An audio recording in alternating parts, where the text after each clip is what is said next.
Hi guys, Em's here, and today we're going to be doing a recap of all of the manga that I read in January. So if you saw my last video, my January manga haul, I'll go ahead and link that.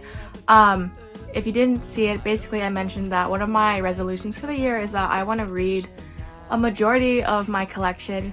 So as of right now, I own over 1,000 volumes of manga, which is like pretty insane. I started collecting in March of 2021, I believe. So I'm almost at the 2-year mark, and I've already compiled so many volumes of manga, and I like to think that I've read a lot of it, but I went ahead and I did the calculation of actually what percentage of manga I've read, and it's not as much as I thought. So I decided I wanted to probably read at least, I want to say maybe 70% of my collection by the end of this year. Of course, my collection does grow monthly most of the time, so it's gonna be a little different tracking those numbers, but just for the most part, I do want to start reading a lot more of my physicals rather than just continuing to read on my phone. So just starting off, I have my first reads of the month. I have volumes 13, 14, and 15 of Horimiya. So this is a shonen, school life, romance manga. It's got everything you want in a high school romance manga, basically. You have a bunch of side characters, and they're all pretty enjoyable. So for the anime of Horimiya, since I feel like most people are going to be more familiar with the anime just because it has an anime adaptation already, I feel like it did not do the manga its justice, because I think I personally rated it a 6 out of 10 on my anime list, but for the manga I'm giving it an 8.5. So you can see how big of a difference there is of what I rated it. Of course, that's my own personal opinion. I know a lot of people did love the anime. I think the animation was pretty good, just the storytelling wasn't really there. So I feel like just reading the manga was a little bit more enjoyable for me personally.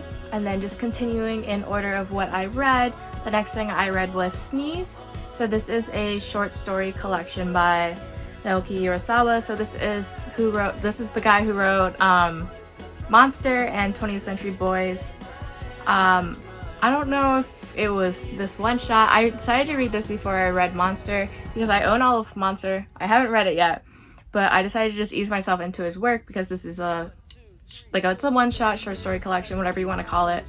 But I don't know, I didn't think it was that great. Maybe it's just the fact that it's a story collection and it's not an actual long drawn out plot and whatnot.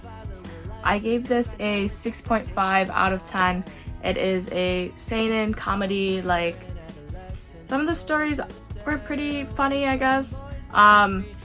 I think the art's really good, but I don't know, just this personally wasn't my cup of tea. Maybe you'll enjoy it if you are a fan of his works. I am still going to give Monster a shot. I did end up selling my 20th Century Boys singles just because I couldn't justify spending hundreds of dollars to complete the collection.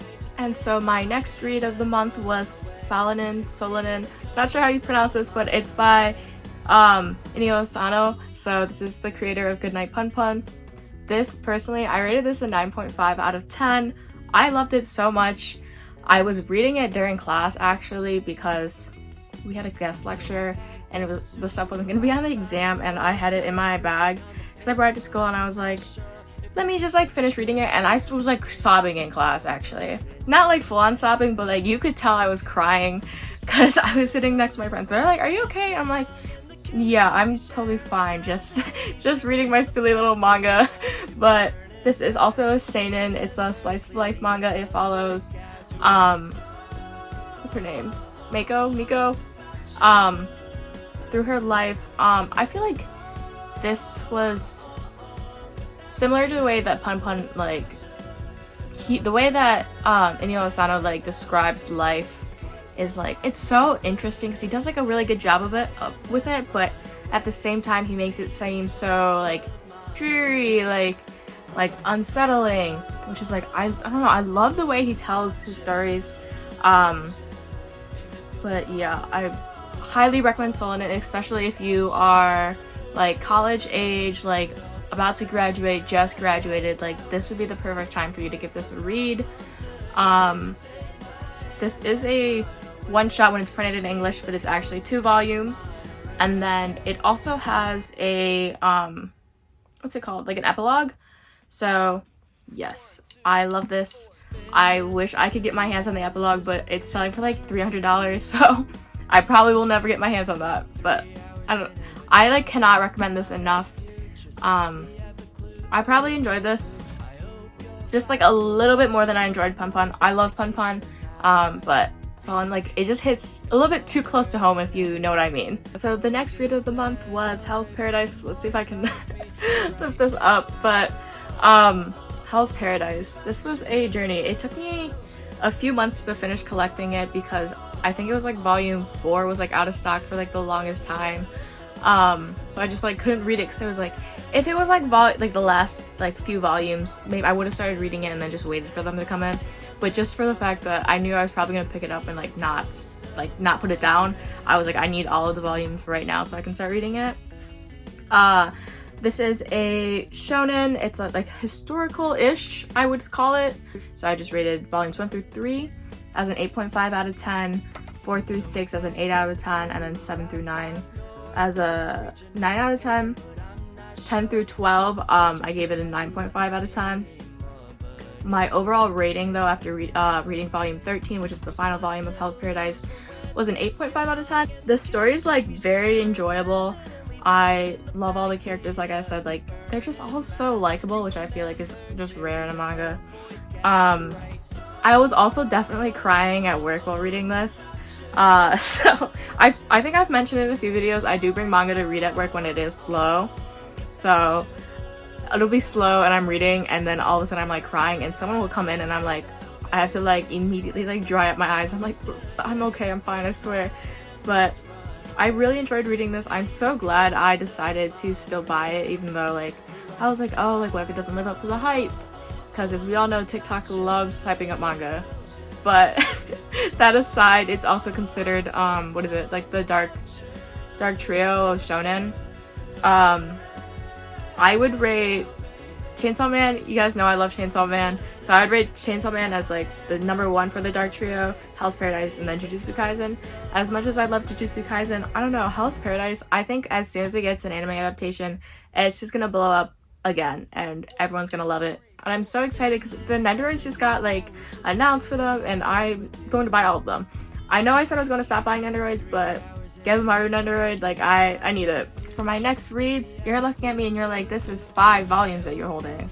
I read volumes, so this is technically volume 5, but it's also technically 9 and 10 because it's an omnibus.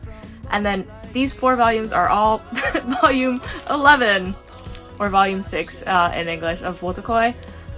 So wotakoi is I always forget if it's a josei or shoujo manga, but it is a romance manga for sure, and it's definitely comedic at times. I also love these colored panels, are so beautiful. So I own 4 volumes of the final volume of wotakoi because they're all different covers. So we just have the regular cover. This is like the standard. I believe this is the Kinokuniya version. And then I have the Books A Million edition. And then I also have the Barnes & Noble exclusive edition. Did I need all of these? Probably not.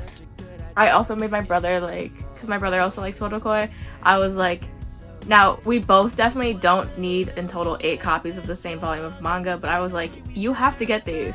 And I convinced him and he said yes. So now we in total, as siblings, have 8 copies of the same volume of manga. Did we even need 2 copies? Probably not, but that's where we're at, where we're at in life. I would give it like a 8.5 out of 10 for the overall reading, because I read it like probably a year ago. I read wotakoi, but I reread it recently again, and then I just finished reading the last 3 volumes of it, and it's just so enjoyable. I love all the characters, and I actually do really like the anime adaptation for this one. Like, so in comparison for Horimiya, where I rated it a 6 out of 10 for the anime and 8.5 for the manga, I'd probably give the anime an 8.5 as well, just because, I don't know, it's so cute. And of course, the opening is so iconic. And for my next reads of the month, I read volumes 5 and 6 of Sasaki to Miyano. So this is a boys love manga based off like the premise of Miyano, the one with black hair, lends Sasaki BL manga. So the relationship basically develops over that. And then this is, of course, that wonderful high school trope of Miyano's a second year and Sasaki's a third year who's gonna prepare to go away to college. I'm so excited to see how that ends and how they work it out, but I have faith in them. I gave this an 8 out of 10 so far. So this is just an overall rating for volumes 1 through 6. I love them so much. The art style is so beautiful, like so detailed, the covers, and the spines are super cute. This is printed by Yen Press, by the way. But yeah, I don't know. Everything I read this month I really enjoyed so far, besides Sneeze. So I really have no complaints for all my reads this month. For my next reads of the month, I read volumes 4, 5, and 6 of My Love Mix-Up. So if you watched my top 5 manga that you need to read in 2023 video, you can hear a little bit more about the story, because I cannot recommend it enough. I'll go ahead and link that video. I give this like a 9.5 out of 10 right now, but I can easily see once I finish reading it. I believe it's completed at 9 volumes now, according to my anime list. I could easily bump that up to a 10 out of 10 just because of how enjoyable the manga is, how well written it is. All the characters are so enjoyable. Also, the art style is so cute. My favorite thing that the mangaka does is, I'll include a clip, but she'll draw like the face of one of the characters like looking ethereal, and then in the next panel they're like making the most like atrocious face and like a out of character art style, and I think it's hilarious. And if you made it this far into the video, we're at my last and final read of the month of January. So I actually picked this up in January and I was like, I need to read it because I love Fujimoto. So we have Tatsuki Fujimoto Before Chainsaw Man 17 through 21. So this is his first of, I think there's another one. I think there's just one other one. But this is the first of his short story collections of before he wrote Chainsaw Man, which is why it's called Before Chainsaw Man.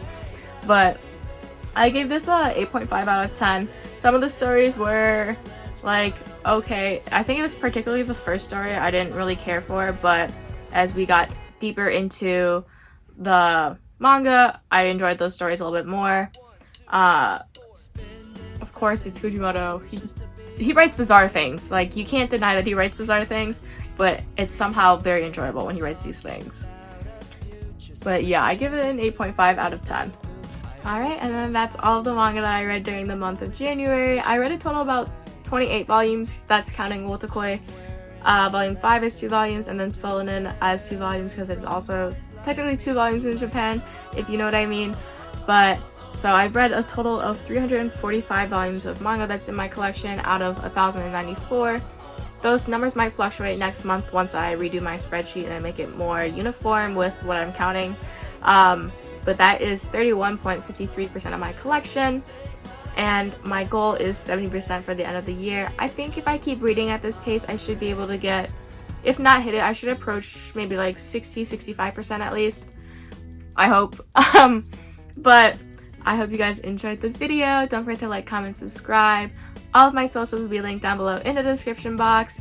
All my Instagrams will always be open, just if you have any comments, questions, or concerns. And I'll talk to you guys next time. Bye!